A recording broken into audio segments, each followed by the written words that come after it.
Bapa, kami mengucap syukur karena kebenaran-Mu sungguh luar biasa, kebaikan-Mu sungguh ajaib Tuhan, sehingga kami boleh menikmati semua yang terbaik daripada Engkau Tuhan.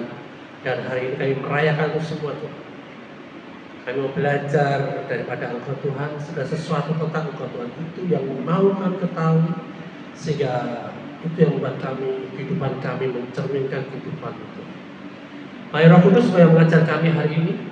Engkau yang membuat hati kami terus berfokus pada Engkau dan menghargai setiap apa yang Kau sampaikan itu sebagai mutiara yang berharga di dalam setiap hati kami. Mari kita sama-sama berkata, kita sepakat berkata, Amin. Shalom. Shalom. Hari ini saya ingin bicara tentang materi tentang kerendahan hati yang sejati. Ya. Bagaimana kerendahan hati yang sejati? Saya menyampaikan materi ini bukan berarti saya sudah 100% ya, bahkan masih jauh. Ya, masih banyak hal yang kita sama-sama ini belajar. Ya kan? Siap khotbah yang saya sampaikan ini adalah kita belajar ya bersama ya. Bukan berarti saya menyampaikan di sini saya sudah tahu lebih dahulu, tapi belum tentu kehidupan saya sehari-hari 100% melakukan itu semua juga belum. Ya, kita sama-sama belajar. Amin, amin. Ya, kita belajar tentang kebenaran Tuhan. Kita belajar tentang kerendahan hatian Tuhan itu seperti apa. Yang dimaksud rendah hati itu apa? Saya juga masih jauh, ya kan. Bahkan saya bersyukur, ya kan. Saya punya Inggris pasangan. Bersyukurlah kita yang punya pasangan. Maaf ya. Karena kita bisa saling mengingatkan, amin. Ya, oh kamu masih belum rendah hati, kamu masih sombong, kamu masih egois, kamu masih itu kita bersyukur, ya kan? Karena apa? Karena tanpa itu semua, tanpa komunitas, tanpa lingkungan kita atau pasangan hidup kita, ya kan? Kita kadang-kadang nggak ngerti sampai di mana sih kita ini. Amin. Ya kan, itu seperti apa ya, kalau di masyarakat katakanlah seperti kontrol sosial ya. Nah, itu perlu sekali. Nah, kita sama-sama belajar karena ini memang harus disampaikan dan kita ada di dalam apa ya, separuh dari materi tentang roh yang unggul, ya kan. Karena apa? Karena nanti kita akan mentoring banyak orang, termasuk kemarin kita melayani anak-anak Papua itu, ya kan. Kita akan banyak mentoring di area ini semua, ya. Ini baru separuh, ya, dari 18 hal yang harus dibicarakan dalam roh yang unggul, ya. Ini baru separuhnya, ya. Kita bersyukur kita sudah sampai kepada separuhnya. Kalau di separuhnya ini berarti artinya kita sudah masuk ke level 2, ya kan. Jadi istilahnya kalau kita ini main games atau ada permainan, ada 3 level, kita ini sudah ada di level kedua.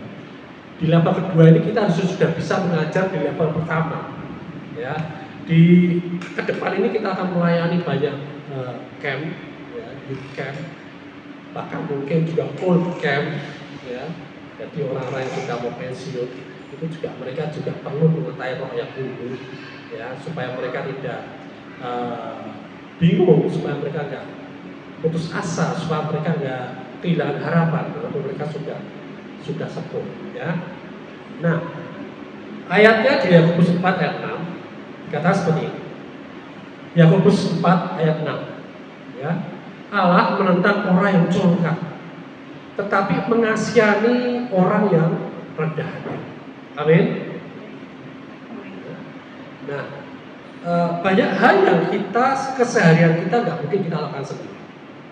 Misalkan nih, gampang aneh, kita masuk angin, perlu dikerohin, apa bisa aku ngerohin sendiri belakang? Kan nggak bisa, perlu bantuan orang lain, betul nggak? Ya kan? Banyak hal yang kita mau mencapai sesuatu, kita perlu sesuatu, perlu orang lain, perlu teknologi mungkin, perlu aku bisa aja jalan kaki dari sini ke Jogja, ya bisa nggak? Bisa, ya kan? Tetapi itu kan melelahkan. Itu mungkin saking lelahnya mungkin kita nggak pernah nyampe juga, mungkin bayar lagi, ya kan? Nah, kita perlu bantuan orang lain, mungkin ada yang transportasi, ada yang pakai mobil, motor, ya kan? kita banyak perlu bantuan, kita nggak mungkin melakukan itu sendiri. Amin. Ya, sama. Kalau kita nggak rendah hati, kita nggak bisa menikmati fasilitas yang ada. Oh, aku nggak mau buatan orang itu, aku nggak mau buatan negara itu, ya kan? Akhirnya apa? Kita yang terpuruk sendiri, kita ketinggalan zaman sendiri. Amin. Ya. Nah sama, kalau aku nggak mau ikutin, nggak mau pakai fasilitas dari Tuhan, ya sama aja. Bahkan dikatakan di sini, ya, Yohanes 15 ayat 5, ya, Yohanes 15 ayat 5 dikatakan seperti ini. Di luar aku, ya, kamu tidak dapat berbuat apa-apa. Ya, Yohanes 15 ayat 5 berkata seperti ini. Di luar Yesus, di luar Tuhan, di luar aku ini loh, kamu tidak dapat berbuat apa-apa. Loh, kok nggak bisa berbuat apa-apa? Buktinya aku bisa kok. Aku bisa ke pasar, aku bisa bekerja, aku bisa berbisnis, ya, aku bisa melakukan banyak hal. Terus firman ini salah kan? Di luar aku, kamu tidak dapat berbuat apa-apa. Artinya apa? Ya. Artinya ketika kita melakukan sesuatu tanpa kita tahu sumbernya, tanpa kita sadar sumbernya, itu akan sia-sia. Itu tidak akan menghasilkan apa-apa. Amin. Mungkin saat ini kita bisa makan, kita bisa menikmati, ya kan?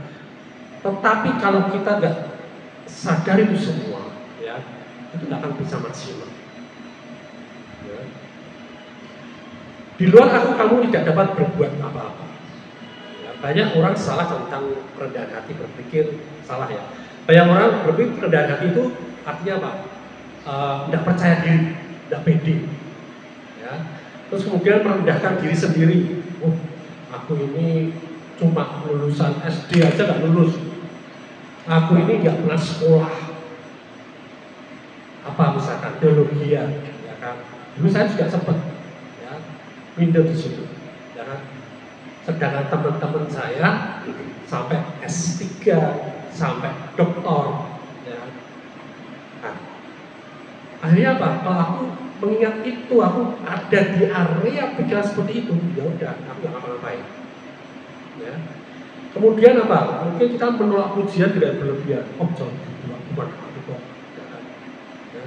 Nah, padahal itu bukan kerendahan hati yang sejati. Ya. Itu bisa jadi kesombongan yang terselubung. Ya, mengapa? Karena fokusnya tetap diri kita sendiri. Entah dengan membesar-besarkan atau dengan diri kerendahan hati sejati tidak berpusat pada diri sendiri. Amin. Tapi pusatnya pada siapa? Pada Tuhan. Itu udah yang benar. Ya. Kapan kita mengakui bahwa Tuhan itu tanpa Dia kita nggak bisa melakukan apa-apa. Nah kalau kita sadar benar tanpa Dia kita nggak bisa melakukan apa-apa, ya jangan lakukan apa-apa tanpa Dia. Tanpa menyertakan Dia jangan lakukan apapun. Eman-eman gitu. Percuma. Ya. Dulu waktu masih zaman aku nggak enak dulu ya, saya sering gitu ngomong Tuhan-Tuhanan. Atau ini kan kita lagi tidak bicara tentang Tuhan nih, nggak bisa. Segala sesuatunya pasti bicara tentang Tuhan. Saya pernah ditanya sama seseorang ya, dulu di gereja yang lama ya. Pasal, aku mau tanya Pasal. Tapi pertanyaan ini jangan dijawab dengan masalah agama, dengan jangan dijawab dengan firman, tapi dengan otak manusia. Oke, pertanyaannya apa? Pertanyaannya waktu itu dia tanya, kalau kita ini nggak ada Tuhan, ya, kita bisa hidup nggak? Kita bisa lakukan segala sesuatu. Dia tanya seperti itu. Kalau nggak ada agama nih, nggak ada agama Kristen, kita bisa nggak lakukan segala sesuatu? Ya aku bilang, pertanyaanmu itu yang menunjukkan orang hanya ada agama. Pertanyaanmu ini sudah ditanyakan oleh orang ribuan tahun yang lalu. Sehingga akhirnya mereka cari sesuatu yang bisa dipercaya, yang bisa dipegang, dan mereka percaya bahwa ada sesuatu kuasa di atas mereka yang mampu memberikan mereka kehidupan. Entah agama apapun, kepercayaan apapun. Berarti nggak bisa ya Pak Sam? Ya itu keyakinan saya. Dan buktinya Pak, coba Bapak seminggu ada di kamar bisa hidup ya. Ada cerita kemarin ya, sudah berapa hari di kamar sudah mati meninggal gak ada yang nemuin, baru ketahuan Selasa meninggalnya, baru ketahuan hari Minggunya. Ada itu. Artinya kita nggak bisa hidup tanpa Tuhan. Dan itu alasannya setiap orang mencari Tuhan. Karena apa? Dia ngerti ada suatu sumber kehidupan, di mana kalau nggak ada sumber itu, aku nggak bisa hidup. Ya. Nah, Roma 12 ayat 3 kata seperti ini. Roma 12 ayat 3. Ya.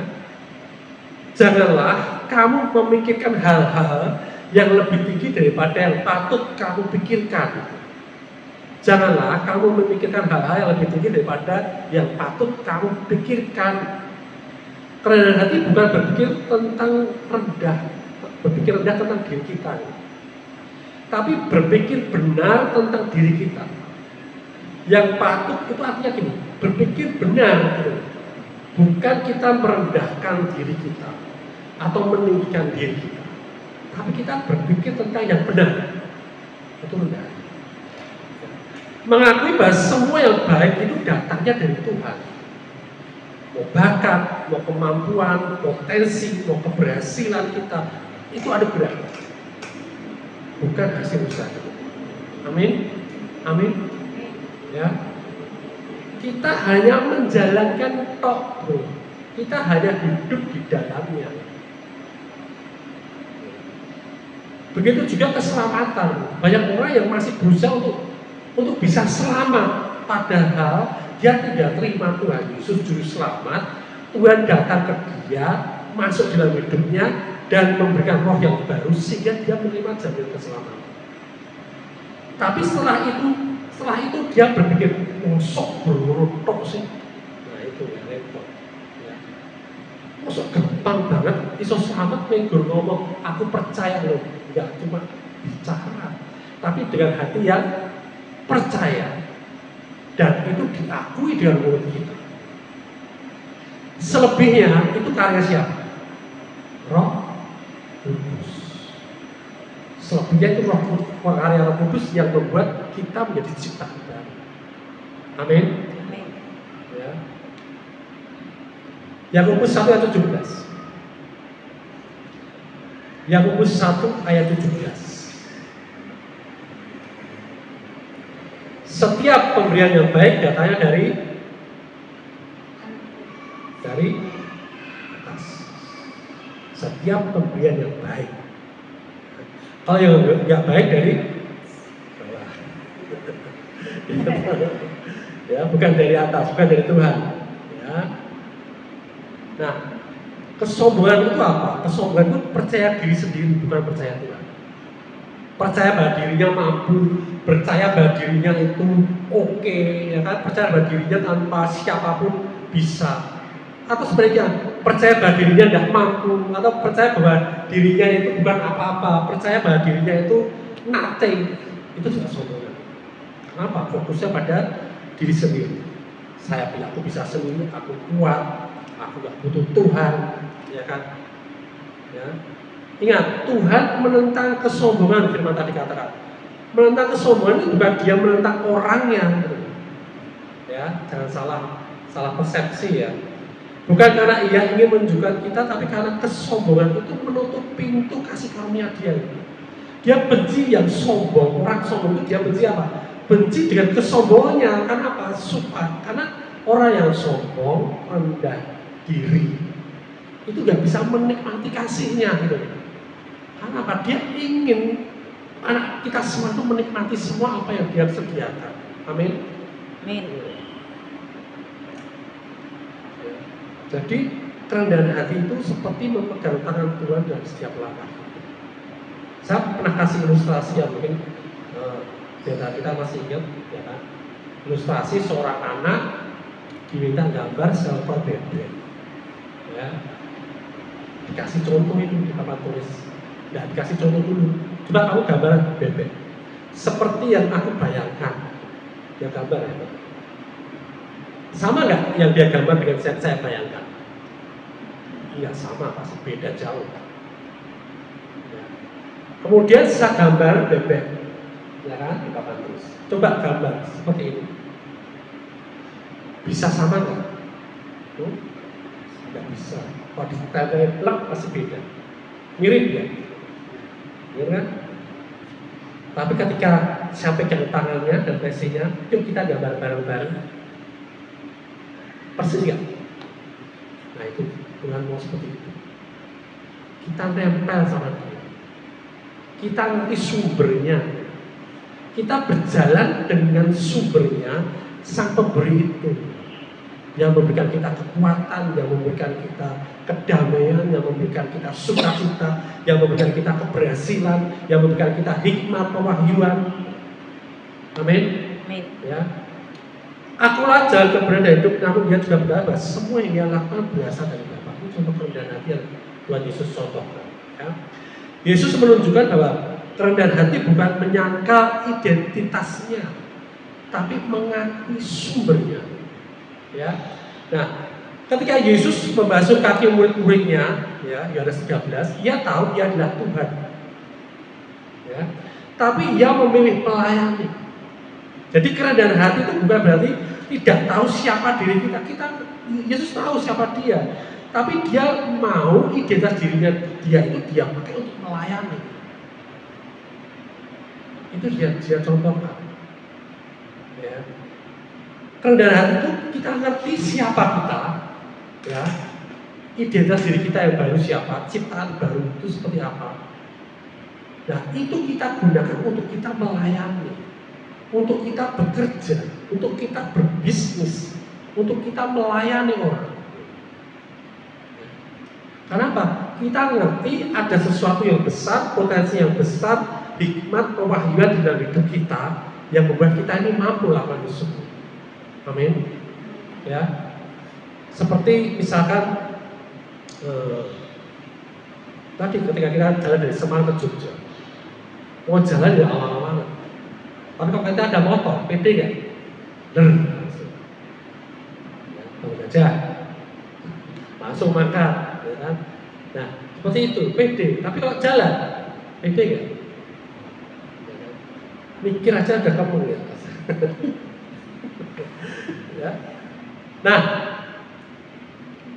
jadi kita ngerti potensi diri kita.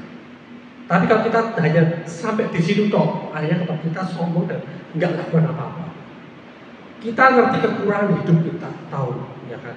Tapi kalau kita tenggelam di dalam kekurangan terus, kita juga nggak lakukan apa-apa. Amin. Ya. Tuhan mau kita berjalan seimbang. Kita berjalan dengan kekuatan, dengan kemampuan yang Tuhan kasih, yang sudah ada dalam diri kita, ya, dan kita lakukan bersama-sama dengan Dia. Ya. Ilustrasinya seperti ini. Pada suatu saat di gereja, ya, di gereja ada pendeta ini memberikan penghargaan pada jemaat-jemaat. Ya, dia ada 10 jemaat. Ya, ada 10 jemaat yang dibilang paling rendah hati. Ya. Wah, dikasih apa? Dikasih kancing, dikasih apa namanya itu? Pin, ya, dikasih pin. Nah, ada 10 jemaat yang paling rendah hati di dalam gereja itu dikasih pin. Ya, nah, mereka dinobatkan sebagai jemaat-jemaat yang paling rendah hati. Minggu depannya, ya, ada satu jemaat datang. Semua jemaat pada datang. Ya, ada satu yang diambil lagi pinnya. Kenapa? Dia datang dengan pakai pin itu. Dia datang dengan pakai pin itu. Artinya apa? Aku jemaat yang paling rendah hati, sombong banget. Ya, akhirnya apa? Diambil lagi pinnya. Karena dia bisa sombong dengan kerendahan hatinya dia gitu. Ya. Nah, seperti itu. Jadi ketika kita tahu bahwa kita ini dihargai, ya kan, dihormati, kita juga ngerti, oh ya, aku pantas memang dihargai, dihormati. Tetapi aku terima itu, tapi apa? Tapi aku juga sadar bahwa ini semua karena Tuhan gitu. Ada sumbernya aku bisa melakukan ini semua. Amin. Seperti aku bilang tadi, ya kan? Kalau aku hanya terbilang, oh aku ini lulus saja tidak sekolah gitu. Ya kan? Kalau aku terbilang di situ, ya sekarang aku tidak bisa di sini. Gitu. Kalau aku melihat orang-orang, teman-teman, ya bahkan adik-adik kelas yang sekolahnya sangat tinggi, ya kan? Saya bersyukur, saya bangga dengan mereka. Tapi kalau saya dengan mereka seperti itu, kemudian aku nggak melakukan apa-apa, berarti aku nggak bisa melakukan seperti apa yang mereka lakukan. Ya saya yakin. Jadi kerendahan hati sejati tidak perlu dipamerkan. Itu bukan tentang apa yang kita tunjukkan pada orang lain, tapi bagaimana kita ini bergantung pada Tuhan di dalam hati kita. Amin. Amin. Ya. Misalnya nih, aku Tuhan dan setiap keberhasilan, saat berhasil ucapkan, Tuhan, Engkau yang membuat ini terjadi. Engkau yang membuat aku ini berhasil. Jangan menyangka karunia yang Tuhan beri. Kerendahan hati bukan berkata, aku tidak bisa. Aku bisa karena Tuhan. Amin. Amin. Amin. Ya. Jadi belajar bergantung bukan bersandar pada diri sendiri, ya, tapi bersandar pada Tuhan. Nah, kalau kita ngerti tentang kerendahan hati ini, tentang siapa tahu sumbernya dari semua apa yang kita bisa lakukan dan akan apa yang bisa kita lakukan ke depan, ya, kita bersyukur ya. Kita pasti bersyukur dan kita pasti pede, ya. Kita pasti percaya diri untuk melakukan itu semua. Ya, karena apa? Ketika kita lakukan, tantangan pertama kali ada diri kita sendiri, mampu nggak? Bisa nggak ya aku? Nanti aku disinisin, nanti aku diejek, itu udah tantangan dulu. Ya. Tetapi kalau kita sadar bahwa ini semua karena Tuhan yang memberikan kekuatan, yang memberikan kemampuan, ya pede aja. Gitu. Nah, seperti yang sekarang saya lakukan, yang saya berikan, kalau aku mengingat, oh ya aku ini masih belum rendah hati, aku ini masih egois, mungkin aku masih belum cukup untuk ngomong aku ini rendah hati, ya aku nggak akan ada di sini ngomong tentang ini. Kenapa aku bisa ngomong di sini tentang rendah hati? Karena Tuhan mau ajarkan kita semua, amin. Termasuk saya belajar. Jadi jangan menunggu kita perfect, jangan menunggu kita sempurna untuk kita melakukan sesuatu yang baik. Amin. Amin. Jangan tunggu kita menjadi besar untuk melakukan sesuatu yang besar. Amin. Ya. Jadi itu juga kita bentuk sehari demi sehari. Ya. Kita latih hidup kita. Ya. Latihnya dengan yang benar. Ya, saya suka beberapa kali nonton di YouTube itu apa ya namanya, siapa ya, penontonnya apa siapa. Jadi dia seorang pelatih binaraga, ya kan? Dia pura-pura prank jadi apa, tukang cleaning service di fitness center gitu ya, yang badannya berotot besar-besar, ya. Yang badannya diukur dari badan orang-orang itu mungkin separuhnya. Tapi apa? Ketika mereka tuh mampu mengangkat dengan kesulitan, tapi mereka mampu. Dia dengan enaknya, badannya lebih jauh lebih kecil. Dia mampu bahkan berkali-kali. Bahkan apa? Seperti nggak dosa gitu, dia mindahkan, terus dia ngepel, terus dia mindahkan. Ada orang yang ototnya jauh lebih besar daripada dia, kesulitan. Itu kan apa? Dia ngerti caranya yang benar. Amin.